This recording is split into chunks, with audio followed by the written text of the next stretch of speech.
Hi friends, welcome to Ever Study classes. Exams बहुत पास है और अगर आपको डर लग रहा है प्रिपरेशन करने में या बहुत टेंशन हो रही है कि किस तरह से प्रिपेयर किया जाए, तो वरी नॉट, हमारे साथ रिवीजन थ्रू एमसीक्यूज के सीरीज अटेंड करिए जिसमें हम 10 एमसीक्यूज के थ्रू एक टॉपिक के जितने मैक्सिमम कंसेप्ट्स क्लियर कर सकते हैं वो करते हैं। तो आज का जो टॉपिक है वो है पेपर 1 से research and its types. Revision शुरू करने से पहले आपको बता दूं कि वक्त भले ही कम हो मगर आपकी स्ट्रॉन्ग प्रिपरेशन के लिए हमारे पास बहुत ही ऑप्शंस हैं। आप अगर चाहें तो पेपर 1 के लिए कॉम्बो पैक ले सकते हैं और अपने एमसीक्यूज, पूरी प्रिपरेशंस, पास्ट पेपर सब कुछ अच्छे से आप कर सकते हैं। साथ ही पेपर 2 कॉमर्स एंड मैनेजमेंट के लिए भी अगर आप चाहें तो कोर्स वीडियोस देख के प्रिपेयर कर सकते हैं या फिर यूनिट स्नैपशॉट्स अगर आपको लगे कि जल्दी से एक समरी मिल जाए। इसके अलावा प्रीवियस पास्ट पेपर्स जिन्हें सॉल्व करना बहुत ज़रूरी है, उसके यूनिट वाइज एक्सप्लेन्ड पेपर्स है हमारे पास। सो अपनी प्रिपरेशन को स्ट्रॉन्ग करने के लिए वेबसाइट पे जाइए और कोर्सेज के कॉम्बो पैक्स को एनरोल कर लीजिए। चलिए बढ़ते हैं हमारे रिवीजन के पहले क्वेश्चन की तरफ। A system of systematically interrelated concepts, definitions, and propositions that are advanced to explain and predict phenomena is, that is, एक सिस्टम जो कि बहुत ही व्यवस्थित तरीके से जुड़े हुए concepts, definitions और propositions को आगे बढ़ा के किसी भी घटना को, phenomena को समझाते हैं या predict करते हैं, वो क्या है? Is it facts, axioms, theory या फिर वो है generalization? क्वेश्चन को वापस पढ़िए वीडियो पॉज करके और अपने आंसर्स नोट कर लीजिएगा इससे पहले कि हम एक्सप्लेनेशन को देखें।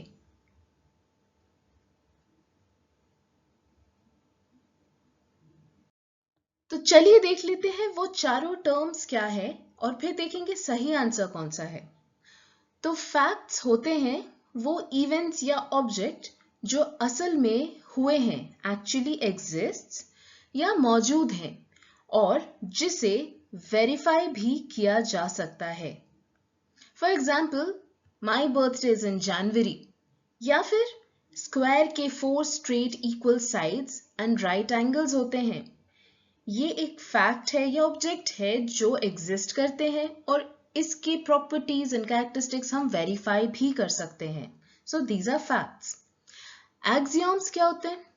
एक्सियोम्स स्टेटमेंट ऑफ रिलेशनशिप होते हैं जिन्हें सच मान लिया जाता है मगर उसका परीक्षण नहीं हो सकता। ये ट्रू स्टेटमेंट्स हैं जिन्हें जिससे दूसरे स्टेटमेंट्स डिडक्ट किए जा सकते हैं, जैसे कि A is equal to B, B is equal to C, तो हम डिड्यूस कर सकते हैं A is equal to C. Those are axioms और postulates. फिर थ्योरी क्या है? थ्योरी किसी फैक्ट या घटना को एक्सप्लेन करती है। थ्योरी जो एक साथ जुड़े हुए या एक दूसरे से रिलेटेड प्रोपोजिशंस, कंसेप्ट्स, डेफिनेशंस हैं, वो एक फैक्ट या सोशल फिनोमेना की व्याख्या करते हैं मिलके। They are theory. तो जनरलाइजेशन क्या है? जनरलाइजेशन किन्हीं दो या दो से अधिक कंसेप्ट्स के बीच के रिलेशनशिप का समरी स्टेटमेंट है। जैसे for example, all matters has volume, या फिर हम कह सकते हैं कि ऑल डॉग्स हैव कैनाइन्स। ये एक जनरलाइज स्टेटमेंट है। तो हमें बताना था system of systematically interrelated concepts, definitions, propositions जो कि फिनोमेना को एक्सप्लेन और प्रेडिक्ट करते हैं, और हमने देखा वो क्या है? They are theories. बढ़ते हैं हमारे दूसरे क्वेश्चन की तरफ। The type of qualitative research that describes the culture of a group of people, it is called, मतलब ऐसा गुणात्मक रिसर्च जो कि एक ग्रुप ऑफ पीपल के संस्कृति को डिस्क्राइब करे, वैसे रिसर्च को क्या कहते हैं? Is it phenomenology, grounded theory, ethnography या फिर है नैरेटिव स्टडी? जरूर से वीडियो पॉज करें, अपने आंसर सोच के नोट डाउन करें और फिर देखते हैं इसका सही जवाब।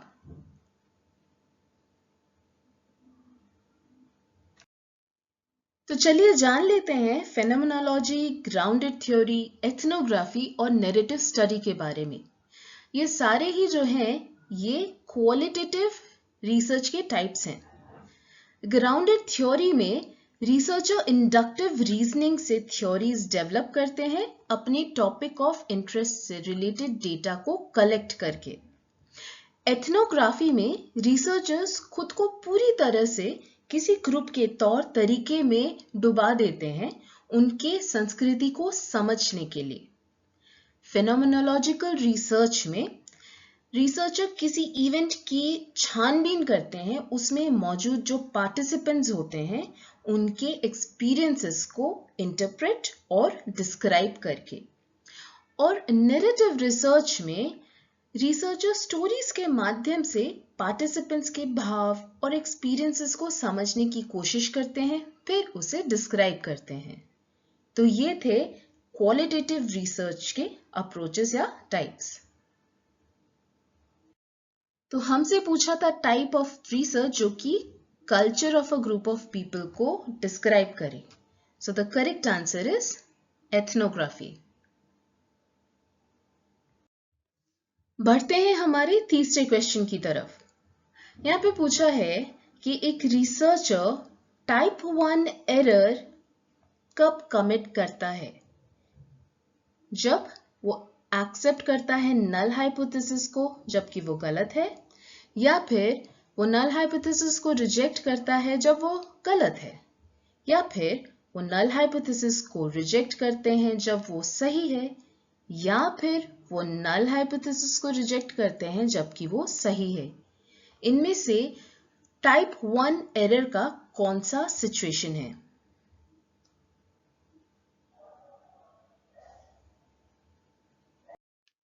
रिसर्च का एक अहम पार्ट होता है नल हाइपोथेसिस, उसको सही से रिजेक्ट या नॉट रिजेक्ट करना as per the evidences.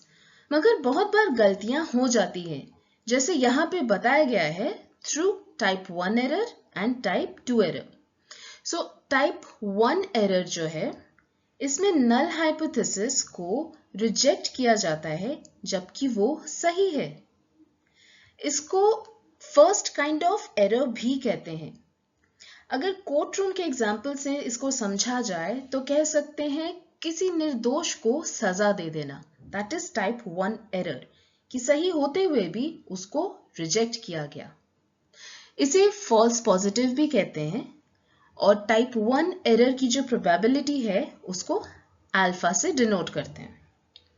Type 2 error होता है जब नल हाइपोथेसिस सही नहीं है, मतलब it's a false null hypothesis, मगर उसे रिजेक्ट नहीं किया जाता।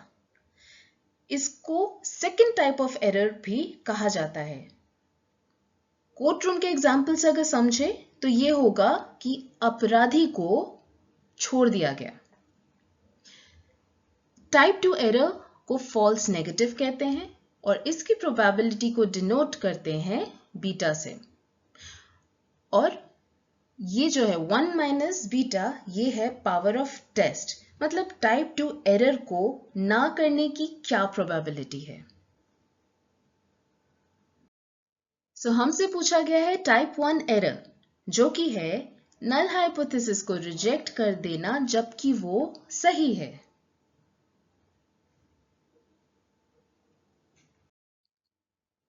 देखते हैं फोर्थ क्वेश्चन क्या कहता है। The research antagonistic to ex post facto research is. Antagonistic का मतलब विरोधी, opposite. So ex post facto research का opposite क्या है इनमें से?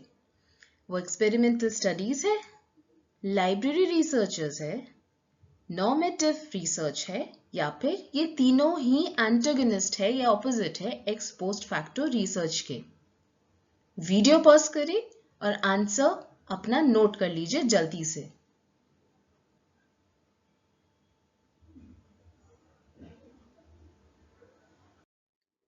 तो एक्स पोस्ट फैक्टो रिसर्च क्या है? एक्स पोस्ट फैक्टो स्टडी या फिर आफ्टर द फैक्ट रिसर्च, ये रिसर्च डिजाइन की कैटेगरी है जिसमें इन्वेस्टिगेशन शुरू होता है जब फैक्ट बिना रिसर्चर के दखल अंदाजी के उसको पाए जाते हैं। इसमें कैरेक्टरिस्टिक्स ऑफ ह्यूमन पार्टिसिपेंट्स को मैनिपुलेट करना पॉसिबल नहीं है, या फिर कह सकते हैं एक्सेप्टेबल नहीं है। जैसे फॉर एग्जाम्पल, अगर रिसर्चर को पता करना है कि किस तरह से अडल्ट्स में उनका वेट, उनका वजन इन्फ्लुएंस करता है उनके सेल्फ एस्टीम के लेवल को, तो इसके लिए सबसे पहले पार्टिसिपेंट्स को सेपरेट कर दिया जाएगा डिफरेंट ग्रुप्स में, underweight, normal weight and overweight. फिर मेजर किया जाएगा उनके सेल्फ एस्टीम के लेवल्स को। देखा जाए तो यहाँ पे किसी भी वेरिएबल को मैनिपुलेट करने से रिजल्ट सही नहीं आएगा, तो यहाँ पे वेरिएबल्स को मैनिपुलेट करना पॉसिबल बिल्कुल नहीं है। That is x post facto research. जबकि एक्सपेरिमेंटल रिसर्च जो है वो बहुत ही सख्त तरीके से साइंटिफिक रिसर्च डिजाइन है, उनके रूल्स को अडहेयर करता है। इसमें हाइपोथेसिस होता है और वेरिएबल को मैनिपुलेट भी किया जाता है रिसर्चर द्वारा। ये एक्स पोस्ट फैक्टो रिसर्च के ऑपोजिट हैं, जहां पे मैनिपुलेशन अलाउड है। और नॉर्मेटिव रिसर्च क्या है फिर? नॉर्मेटिव रिसर्च में फैक्ट्स ढूंढे जाते हैं फैक्ट्स, और किस तरह से उसे इंप्रूव किया जाए वो भी देखा जाता है। इसमें जनरली एक अप्रोच प्लान किया जाता है for carrying out the necessary improvements. तो अब चलिए देखते हैं सही आंसर क्या है। तो एक्स पोस्ट फैक्टो रिसर्च में मैनिपुलेशन ऑफ डेटा पॉसिबल नहीं था, जबकि एक्सपेरिमेंटल स्टडीज या रिसर्च में वेरिएबल्स को मैनिपुलेट किया जा सकता है। तो एक्स पोस्ट फैक्टो रिसर्च का ऑपोजिट एंटागोनिस्टिक क्या हुआ? Experimental studies. नेक्स्ट क्वेश्चन है, which of the following type of applied research analyzes existing information about a research subject to arrive at objective research outcomes or reach informed decisions। मतलब यहाँ पूछा गया है कि इनमें से कौन सा टाइप ऑफ अप्लाइड रिसर्च मौजूद इंफॉर्मेशन को एनालाइज करके एक इन्फॉर्म्ड डिसीजन तक पहुंचता है। Is it action research, evaluation research, research and development, या फिर वो है प्योर रिसर्च?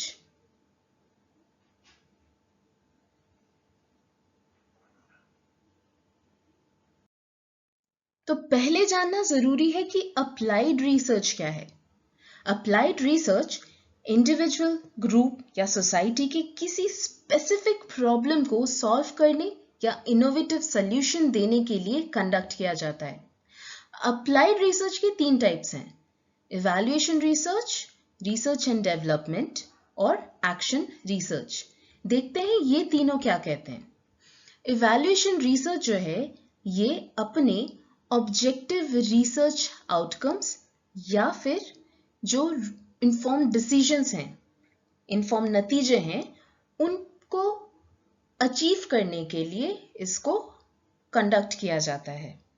जैसे एक ऑर्गेनाइजेशन इवैल्यूएशन रिसर्च करने से ये जान पाती है कि किस तरह से they can cut down overhead costs. फिर है रिसर्च एंड डेवलपमेंट। ये जो अप्लाइड रिसर्च का एक टाइप है, ये फोकस करता है नए प्रोडक्ट्स और सर्विसेज को बनाने में जो कि टारगेटेड होते हैं मार्केट की नीड्स को पूरी करने के लिए। फिर है एक्शन रिसर्च। ये किसी स्पेसिफिक बिजनेस प्रॉब्लम को या स्पेसिफिक सिचुएशन में प्रैक्टिकल सॉल्यूशन प्रोवाइड करती है। Typically action research reflective inquiry है जो सीमित है टू स्पेसिफिक कॉन्टेक्स्ट्स। तो हम देख सकते हैं कि ये तीनों ही अप्लाइड रिसर्च का ही टाइप है, बट प्योर रिसर्च तो है नहीं। और इनमें से हमसे पूछा गया है कि कौन सा ऐसा टाइप है जो कि किसी भी ऑब्जेक्टिव रिसर्च आउटकम या नतीजे पे, इन्फॉर्म्ड नतीजे पे पहुंचने में मदद करता है। So the correct answer is evaluation research. बढ़ते हैं हमारे अगले क्वेश्चन की तरफ। यहाँ पे है, which research is undertaken to discover or establish relationship or interdependence between two aspects of a situation। इसमें पूछा गया है कि एक सिचुएशन के दो एस्पेक्ट्स के बीच के रिलेशन या इंटरडिपेंडेंस को जानने के लिए कौन सा रिसर्च किया जाता है। Descriptive research, casual research, exploratory research या फिर कोरिलेशनल रिसर्च। वीडियो को जरूर पॉज करके आंसर देना मत भूलिए।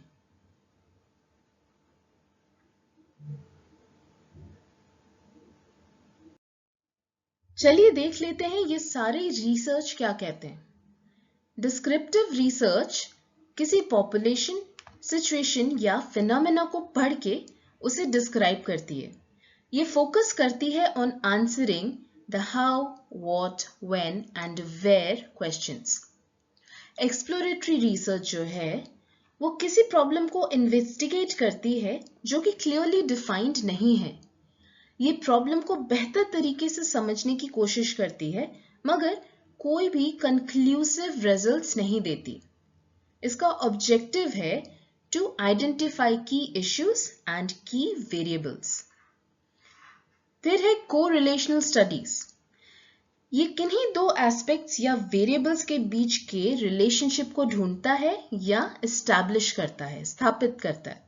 ये देखता है कि दो वेरिएबल्स एक दूसरे पे कितना निर्भर करते हैं। That is correlational studies. और एक ऑप्शन जो था हमारे पास, दैट वाज एक्सपेरिमेंटल या फिर कॉजुअल स्टडीज। ये है किसी एक्शन का ऑकरेंस जो हो रहा है उसके पीछे उसका कॉज एंड इफेक्ट क्या है, और उस रिलेशनशिप को, उस कॉज एंड इफेक्ट के रिलेशनशिप को निकालने की कोशिश की जाती है थ्रू कॉजुअल स्टडीज। कि अगर कुछ हुआ है तो क्या क्या हुआ है और वो क्यों हुआ है। मतलब ये उन वेरिएबल्स को ढूंढते हैं जो डिपेंडेंट वेरिएबल्स में चेंजेस लाते हैं। तो इस सवाल में हम क्या ढूंढ रहे थे, यही कि दो एस्पेक्ट्स के बीच की रिलेशनशिप या निर्भरता को कैसे निकाला जा सकता है, किस रिसर्च के through. And the correct answer is correlational research. आते हैं हमारे रिवीजन के 7th क्वेश्चन पे जो कि है फिल इन द ब्लैंक्स। यहाँ पे पूछा है dash research is based on naturalism. Is it field research? Is it experimental research? Is it action research? या फिर is it applied research? तो आपको पता है क्या करना है। वीडियो पॉज करके क्वेश्चन समझ के, ऑप्शंस ध्यान से समझ के अपने आंसर्स नोट करने।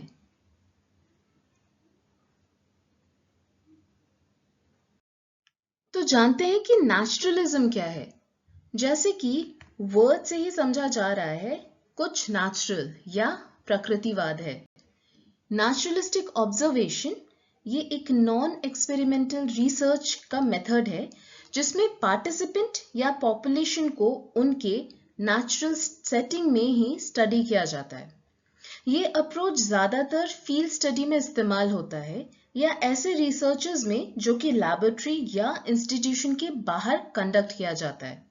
इसमें पॉपुलेशन के एनवायरनमेंट में कोई भी चेंजेस या मैनिपुलेशन नहीं किया जाता और रिसर्चर बहुत केयरफुली सब कुछ ऑब्जर्व करते हैं और उन्हें रिकॉर्ड करते हैं।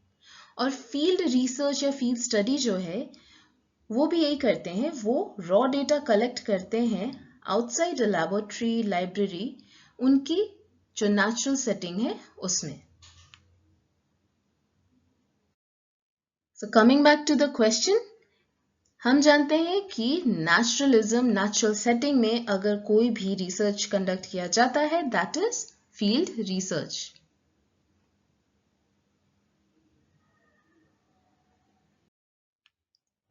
अगला सवाल है, इसमें जानना चाह रहे हैं कि किसी भी रिसर्च की रिलायबिलिटी और वैलिडिटी कब दांव पे होगी।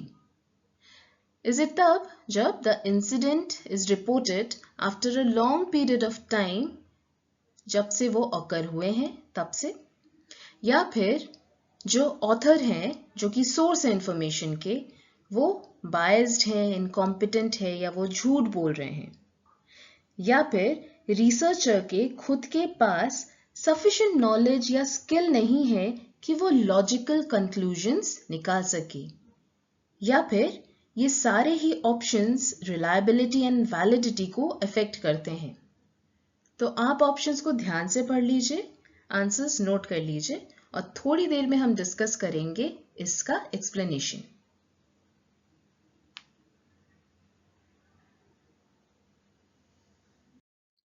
रिलायबिलिटी और वैलिडिटी क्लोजली रिलेटेड भले ही हों, मगर दोनों के मतलब अलग हैं। एक मेजरमेंट रिलायबल हो सकता है पर जरूरी नहीं वो वैलिड हो, और अगर मेजरमेंट वैलिड है तो वो रिलायबल होगा ही। तो रिलायबिलिटी है कि कितने कंसिस्टेंटली एक मेथड कुछ मेजर कर रहा है, मतलब हर बार सेम रिजल्ट हो, तो ये कहा जा सकता है कि मेजरमेंट रिलायबल है। जैसे कि अगर आप कुछ वे कर रहे हैं एक वेइंग स्केल पे रख के, और हर बार जब आप वे कर रहे हैं आपको सेम रिजल्ट ही मिल रहा है, इसका मतलब है कि वो रिलायबल है। वैलिडिटी का मतलब है कि वो मेथड कितने सही रूप से मेजरमेंट कर रहा है, यही कि फिजिकल और सोशल वर्ल्ड के हिसाब से वो कितना real properties, characteristics and variations show कर रहा है। जितना कम वेरिएशन उतना ज्यादा valid method. So reliability consistency of measure है और वैलिडिटी एक्यूरेसी ऑफ मेजर है।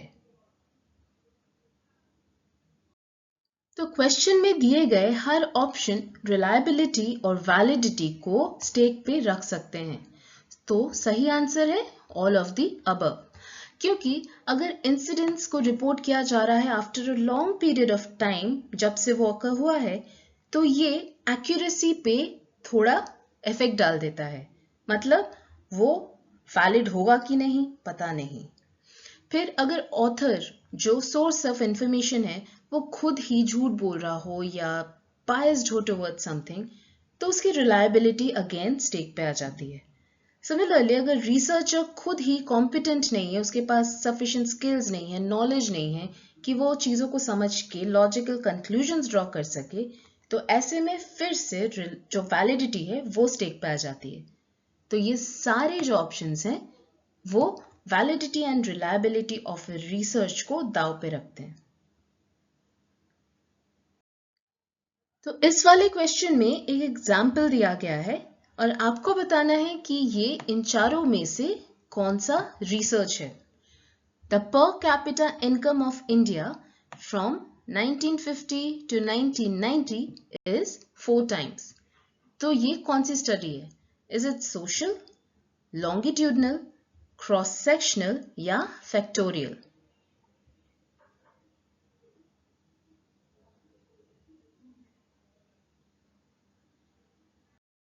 तो चलिए जो चारों ऑप्शंस हैं उनको एक एक करके देख लेते हैं। पहला है सोशल रिसर्च। सोशल रिसर्च होता है पीपल और सोसाइटीज के वेरियस एस्पेक्ट्स को स्टडी करना, जिनसे लोगों की जरूरतों या परेशानियों का समाधान निकाला जा सके। उसके बाद है फैक्टोरियल डिजाइन। ये एक तरह का ट्रू एक्सपेरिमेंट है जहां पे मल्टीपल फैक्टर्स होते हैं एंड जिन्हें मैनिपुलेट किया जा सकता है। फिर है क्रॉस सेक्शनल स्टडी। इसमें इन्वेस्टिगेटर पॉपुलेशन या एक सैंपल को एनालाइज करते हैं at a specific point of time. For example दो एज ग्रुप्स 40 से कम वाले और 40 से ज्यादा वाले, इन दोनों एज ग्रुप्स में जो वॉक करते हैं उनके कोलेस्ट्रॉल लेवल को मेजर करना, फिर उसे कंपेयर एंड स्टडी करना विद नॉन वॉकर ग्रुप, ये है क्रॉस सेक्शनल स्टडी। फिर है लॉन्गिट्यूडनल स्टडी। इस रिसर्च में डेटा को कई सारे पॉइंट ऑफ टाइम पर कलेक्ट किया जाता है, जो कि हो सकते हैं ट्रेंड स्टडी, पॉपुलेशन कैरेक्टरिस्टिक्स को परखना, इसमें परखा जाता है ओवर टाइम, जैसे एक ऑर्गेनाइजेशन में एब्सेंटिज्म रेट क्या है एक पूरे साल में, ये होगा ट्रेंड स्टडी। फिर है कोहर्ट स्टडी, जहां पे सब पॉपुलेशन को स्टडी किया जाता है ओवर टाइम। फॉर एग्जाम्पल, जो हम ऑर्गेनाइजेशन में एब्सेंटिज्म को स्टडी कर रहे थे एक साल में, उसकी जगह हम अब एब्सेंटिज्म रेट को स्टडी करेंगे मगर एक स्पेसिफिक या पर्टिकुलर डिपार्टमेंट में। फिर है पैनल स्टडी, जिसमें सेम सैंपल को अलग अलग टाइम पीरियड के हिसाब से स्टडी किया जाए, जैसे कि कितने स्टूडेंट्स ग्रेजुएट हुए ईयर 2000 से लेके 2010 तक। तो हमारे क्वेश्चन में है कि इंडिया का per capita of income from 1950 to 1990, तो ये एक पैनल स्टडी हुआ, जो कि हमारा क्या है, टाइप ऑफ लॉन्गिट्यूडनल रिसर्च। सो हमारा सही आंसर है लॉन्गिट्यूडनल। आ गए हैं हमारे रिवीजन टॉपिक के आखिरी सवाल पे। ये है डिडक्टिव रीजनिंग से related. A deductive theory is one that allows theory to emerge out of the data, involves testing an explicitly defined hypothesis, involves forming generalization, या फिर deductive theory ये सारे ही हैं। वीडियो को पॉज कर लीजिए और जल्दी से अपने जवाब नोट कर लीजिए।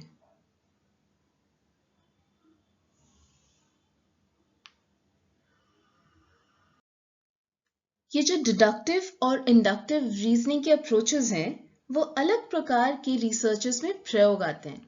इन दोनों में चीजें ऑपोजिट होती हैं। कैसे?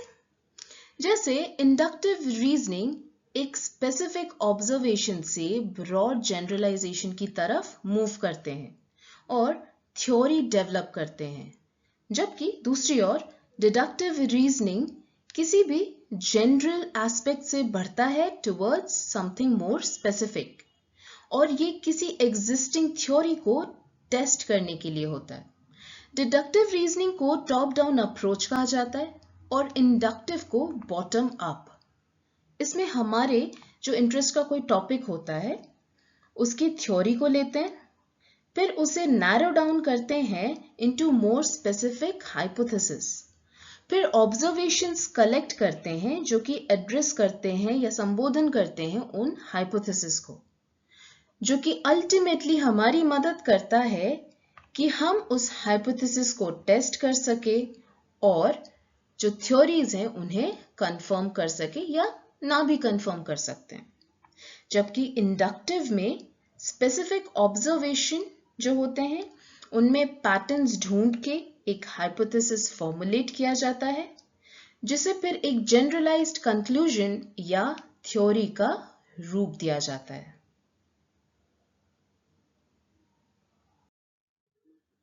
तो डिडक्टिव थ्योरी जो है वो क्या है? Involves testing an explicitly defined hypothesis. ये जो ऑप्शन है allows theory to emerge out of data, इसमें हम स्पेसिफिक से जनरलाइज्ड की तरफ जा रहे हैं, जो कि है इंडक्टिव थ्योरी। तो ये जो दोनों ऑप्शन है ए और सी, ये दोनों ही है इंडक्टिव थ्योरी के ऑप्शंस, और हमारा सही आंसर क्या रहा? Option B. So I hope आपको रिवीजन में 10 आउट ऑफ 10 ही मिले हैं और एग्जाम में भी आप इतनी ही अच्छी तरह से परफॉर्म कर पाएंगे। Thank you so much friends for watching this video. I hope आपने बहुत अच्छे से क्वेश्चंस को पढ़ा, कंसेप्ट्स को समझा, ऑप्शंस को एनालाइज करके फिर सही आंसर दिया। एग्जाम्स में भी आपको बहुत ही पेशेंटली इसी तरह परफॉर्म करना है। तो पढ़ते रहिए। कोई भी अगर आपको दिक्कत आ रही हो प्रिपरेशन में तो कोर्सेज हमारे विजिट करिए वेबसाइट पे जो है www.everstudy.co.in। कोई भी अगर आपकी क्वेरी हो तो आप हमें व्हाट्सएप कर सकते हैं या मेल कर सकते हैं at hello@everstudy.in। इसके अलावा अगर वीडियो पसंद आई हो तो लाइक ज़रूर करिएगा, और अगर आपके कोई फ्रेंड्स प्रिपेयर करने की कोशिश कर रहे हैं तो उनके साथ भी ये वीडियो शेयर करिएगा। Thank you so much. Keep studying.